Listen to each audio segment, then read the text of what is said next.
अगला पाठ है हाथों की ब्रजधारणी, हाथों की ब्रजधारणी, ब्रजधारणी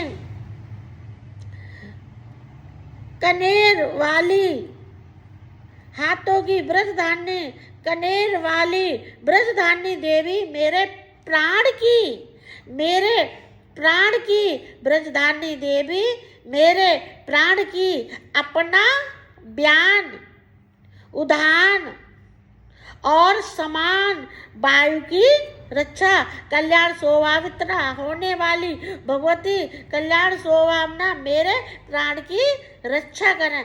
रस रूप गंधा शब्द और इस इन विषयों का अनुभव करते समय युक्तनी देवी रक्षा करें तथा सतबगुण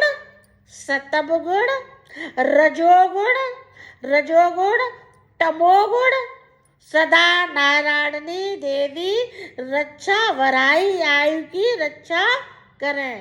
कृत की लक्ष्मी धन विद्या की रक्षा करें। इंद्राणी आप मेरे गोत्र की रक्षा करें।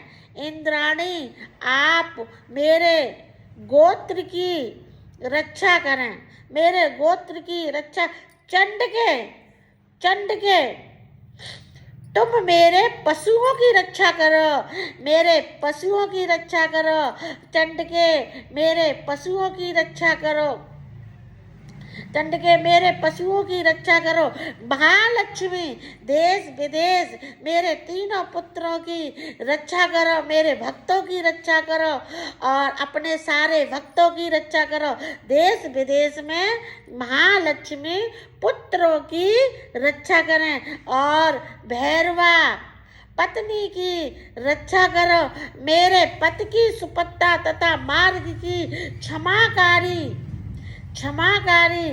राजा के दरबार में महालक्ष्मी रक्षा करें तथा सब ओर से व्यापित रहने वाली विजय देवी संपूर्ण भय से मेरी रक्षा करें। दिव्य जो स्थान कवच में नहीं कहे गए हैं अत वह रक्षा से रहत है, वह सब तुम्हारे द्वार सुरक्षित हो क्योंकि तुम विजयशालिनी पाप नाशनी हो। यदि अपने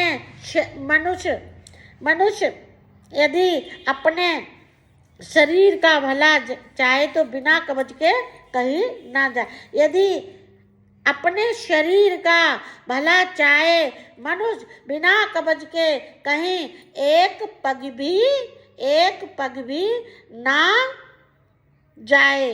कवच का पाठ करके यात्रा करें। कवच के द्वारा सब ओर से सुरक्षित मनुष्य जहाँ जहाँ जाता है वहाँ से उसे धन लाभ होता है तथा संपूर्ण कामनाएं सिद्धि करने वाली विजय की प्राप्ति होती है। वह जिस चीजों पे जिस अवस्थ वस्तुओं का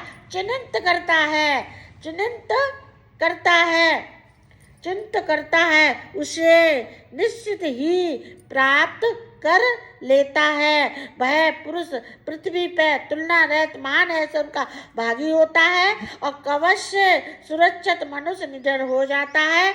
मनुष्य युद्ध में उसकी पराजित नहीं होती तथा वह तीनों लोकों में पूजनीय होता है। देवी का यह कवच देवताओं के लिए दुर्लभ है। जो प्रतिदिन नियम पूर्वक तीनों संध्या समय श्रद्धा के साथ इसका पाठ करता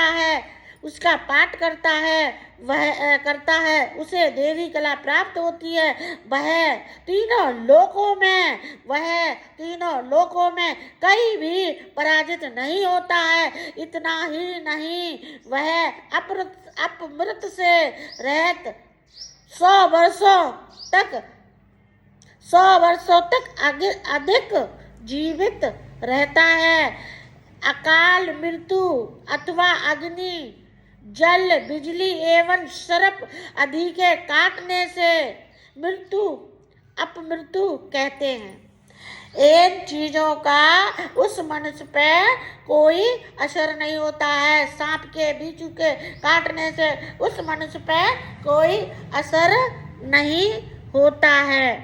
भाई बहनों, आप ये मेरी जो माता की मैंने कथा सुनाई है, इसे आप पूरा सुनेंगे, आपके काम बन जाएंगे, लाभदायक होएगा और ये साल आपकी बहुत बहुत नवरात्रा अच्छे जाएंगे।